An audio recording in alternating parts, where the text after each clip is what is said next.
Segundo o IBGE, o Instituto Brasileiro de Geografia e Estatística, 80% dos mais pobres do país são negros. A partir desse dado, é tudo ladeira abaixo. Educação, saúde, segurança, respeito, oportunidade. Romper barreiras e construir pontes é o desafio. Como transpor essas desigualdades? Para conversar com a gente, chega mais a escritora, apresentadora e defensora dos direitos das mulheres negras pela ONU Mulheres, nossa amiga Kênia Maria. Uhul! A pergunta é difícil, ela é longa, ela dá tese de mestrado, dá livros, mas você tem cabedal para isso. Como transpor essas diferenças? Eu acho que chegou a hora da sociedade civil conversar, né? A gente tem aí o Estatuto da Igualdade Racial, uma conquista que o movimento negro, a comunidade negra, vem falando há muito tempo, né? Abdias Nascimento já falava disso, e a gente conquistou, já tem leis, cotas, Lei 10.639, que fala do ensino da África nas escolas, para que as crianças passam a ver, porque a gente abre o livro didático e está o branco com uma coroa e uma caneta na mão e o negro com correntes, né? Então, é importante que a gente converse agora, nesse momento, porque as instituições entenderam. Eu estava conversando agora com uma amiga, a Noêmia, uma mulher incrível, atriz, que tem um projeto chamado Identidade, que fala, não sei se vocês conhecem, incrível, né? E conversando com ela sobre isso, a gente bateu um papo sobre o protesto que está rolando em relação à princesa da Disney, a Ariel. E a gente percebe que existe uma mudança em algumas instituições, existe o Estatuto da Igualdade Racial, mas a sociedade civil ainda não consegue entender, né? Ainda não aceita. Claro, alimentada por instituições que colaboraram com isso. Ou seja, a gente perdeu a mão na educação. Foi aí que desandou a história do Brasil. Mas você não acha que a gente já evoluiu um pouco nisso? Porque, ao contrário, eu abri esse ano, no início, eu já contei aqui para elas algumas vezes, eu abri o livro da escola do meu filho, tomei um susto, eu dei de cara com um Xangô, susto positivo. Eu falei, epa, o que Xangô tá fazendo aqui, rapaz? Aí fui ler, a história da criação do universo, contada através de várias religiões. Eu achei isso de um avanço, então eu vejo positivamente. Na escola. Na escola, hoje, 2019. Então, eu vejo que não se fala mais... semana passada, Lilian Schwartz aqui, não se fala mais em descobrimento do Brasil. Se fala em achamento. Invasão. Invasão. Quando você fala então, assim, alguns passos já foram dados. O que acontece, o grande problema é que a população negra, ela está na escola pública. E a gente tem um problema com a intolerância religiosa por conta do crescimento, assim. Eu acompanhei muito esse crescimento das religiões cristãs evangélicas, né? As fundamentalistas, chamadas assim, e porque eu trabalhava dentro de comunidade. Comecei meu ativismo com a Afro-Reg, que é de Vigário Geral, a história da chacina de Vigário Geral, muita gente conhece, ficou conhecida mundialmente. Se não conhece, deveriam conhecer, por saber. Muito importante. E eu vi essa mudança da igreja, dos terreiros de Candomblé e Umbanda saindo das comunidades para dar lugar aos templos, religiões, e isso, de certa forma, contribuiu com a intolerância religiosa. E a falta de conhecimento faz com que a África e temas africanos, os deuses, como você falou de Xangô, fiquei emocionada, dentro de uma escola pública é muito mais difícil, porque existe a lei, mas um professor, e na maioria das igrejas, né, a maior parte das mulheres negras estão dentro das igrejas evangélicas. Então, as comunidades são completamente evangélicas. Então, quando elas percebem uma fala, um livro desse, uma foto de Xangô dentro de um livro, daria um problema muito grande, como já teve denúncia de pais que, não, eu não quero essa religião dentro, eu não quero, e protestar e falar com o professor, exigir a saída do professor que falou simplesmente sobre a história da África. Então, essa resistência atrapalha a lei. Então, por isso que a gente precisa de um diálogo aberto, franco, a gente vai precisar mexer nessa ferida sobre o racismo aqui. A gente sabe que tem um problema que vem da raiz, assim, como que essa desigualdade foi construída através do seu olhar? Essa desigualdade é fabricada a cada momento, né? A partir do momento que eu fecho a porta para uma pessoa negra, um profissional, usando como critério a cor da pele, eu estou contribuindo com essa desigualdade. Mas ela cresce quando termina a escravidão e não acontece reparação nenhuma. E ela fortalece quando a gente cria o mito da igualdade racial, da miscigenação, não que isso foi bacana. Um país racista. Gilberto Freire, me desculpa, mas a mulata para a cama, a negra para trabalhar, isso define muita coisa. E o mundo acredita que nós vivemos bem, mas é um dos países mais desiguais do mundo, né? Como manter esse diálogo? Eu quero ajudar na causa. Eu sou uma mulher branca, que eu quero até saber como eu contribuo nessa causa. Quando você fala desse diálogo, a gente vive num país que a maioria das pessoas ainda acham que não são racistas.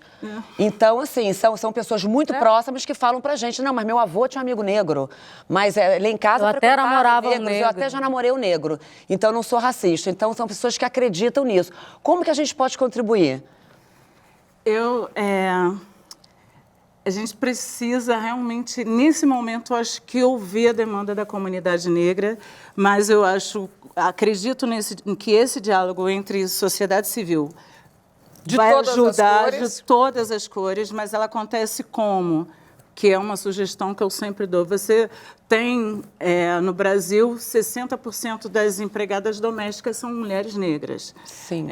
Nos presídios. Então, nos presídios, enfim, a gente ainda está na base da pirâmide social. E todas nós temos contato, principalmente mulheres brancas, têm contato com mulheres que pertencem à base da pirâmide social, construindo aqui uma ideia.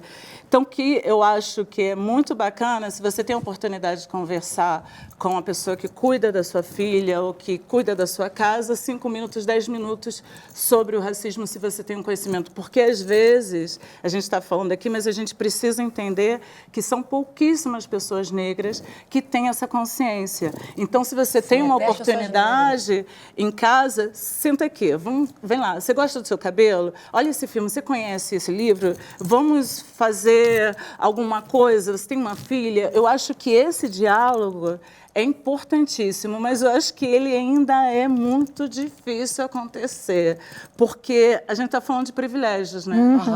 E levando isso um pouco para o machismo, é muito difícil. É muito difícil abrir mão dos privilégios, porque é uma coisa que está aí. Como é que você desfaz? Tem um lugar para você ocupar. E você falar não, né, num país que foi criado nessa estrutura, é muito difícil. A comunidade negra, a gente está agora começando a falar. Agora a gente está conseguindo falar. A gente está, mas tem tanta dor, tem tanta coisa de toda essa construção desse país que tem gente que fala as suas dores de diversas maneiras. E a gente fala muito de lugar de fala, né? E eu fico pensando, será que realmente não tem alguma possibilidade de haver um diálogo entre pessoas brancas e pessoas negras? Porque eu vejo as pessoas brancas não querendo ouvir, as pessoas negras precisam falar, nós precisamos falar, porque a gente está muito tempo calado. Como é que a gente faz para que eles nos escutem? Como é que a gente também faz para que haja um diálogo? Assim, será que é impossível haver esse diálogo? Quem souber, né? Opa, Eu acho. Pode ser, senão a gente está ferrado, gente. Tem que ter. Tem esse que diálogo. ter. Mas é o que Desculpa, a gente Mas vê. eu entendo que a Gabi fala, que o Mas é diálogo só pode acontecer se o outro reconhece É, o problema. exatamente. Só que o Mas é o problema que é a que gente só o vê. problema é que a escravidão ela permeia a nossa estrutura cultural. É um Então o branco não enxerga o problema. E não existe nem constrangimento, que é o que não eu tem. comparo Eu já peguei com os carro Estados com- eu já Unidos. peguei Isso carro existe com- uma vergonha de... Nossa, minha família, meu avô ajudou, colaborou com isso, entende? Com ele que... Voltando para essa situação, para essa questão que você falou, muita gente fala, não colocar o negro na novela, não inserir o negro na propaganda, não inserir o negro no mercado, é burrice, né? Porque o negro já é comprovado que a gente consome mais de 1,5 trilhão por ano. E tudo de novo né? está ligado à questão Mais da econômica. metade da Exato, população. tudo de novo volta para o dinheiro. Então, assim, mas por que então não coloca, sabe que a gente consome, existe provas disso? É um investimento não colocar. Você investe porque você sabe que está perdendo dinheiro, não colocando mais representatividade, porque você quer manter um sistema, é um investimento. Você vai garantir seu neto, seu bisneto, e aí continua. Então, não vejo como burrice não investir. Eu acho que é um investimento para que a estrutura continue. E aí, voltando para o que você perguntou, o diálogo entre honesto, sincero, para resolver, vai depender da consciência do branco e entender que ele foi desumanizado. A partir do momento que ele não me reconhece como humano, desumanizado é ele, né? Não sou eu. Gente, a gente lendo a história, os abolicionistas, eles acreditavam que a escravidão era porque não era mais moderno, por isso que eles queriam acabar. E quando terminou, não fizeram nada, como continua agora, né? E romantizou o que fizeram esse com aquelas final, pessoas? né? Moradia, trabalho? O que fizeram aquelas pessoas? Isso foi romantizado nos livros, nas novelas, né? Vai todo mundo embora, tá livre, vai lá. E vem os pra onde? italianos com todos os direitos para fazer os mesmos trabalhos. Eu falo isso porque eu vi, eu recebo muitas mensagens também na rede social, e quando eu falo também em relação a esse assunto do racismo que eu sofro, tem muita gente que fala isso, mas agora vocês só querem falar, que chato, vocês só querem falar. E essas pessoas não se predispõem a querer ouvir. E aí eu fico num lugar assim, como é que a gente vai conseguir fazer com que essas partes conversem? Astrid vai ser Porque eu acho que é agora. extremamente importante que a gente dialogue. A Astrid vai ser a Astrid Fortalecer a agora. gente. Sabe por que a gente precisa falar? Eu agora vou esquecer as pesquisas que eu li, os livros que eu li também. Sabe por que a gente precisa falar? Porque faz um mês, mais ou menos, eu estava num restaurante. Uma mesa assim, eu cheguei, meu marido estava lá, ele não conhecia aqueles homens de gravata, brancos, possivelmente héteros, lá. Aí conhecia só um, apresentou um, não sei o que lá. Aí começaram a falar de música, e alguém falou assim, aquele do cabelo de dread. Aí um cara do outro lado da mesa falou assim, Deus me livre, quem tem dread não toma banho. Eu falei, o que você falou? Quem tem dread não toma banho. Eu falei, acho que você está equivocado. Porque o meu filho tem dread e eu posso garantir que o meu filho é um menino cheiroso e toma banho. É essa sociedade que não entende. É essa sociedade Mas que isso é olha bacana. para o cabelo do meu filho e fala que meu filho é fedido. Fedido era ele. Um idiota, um adulto, engravatado, num Sim, restaurante cabeça podre. caro, Astrid, pagando a cabeça conta dele podre. sem ter lido Astrid, livros. pessoas perto, Mas você tem pessoas um que filho. convivem Eu tenho um filho comigo. que já sofreu na escola o preconceito de outra criança da mesma idade. Pretinho, pretinho. Astrid, Oi!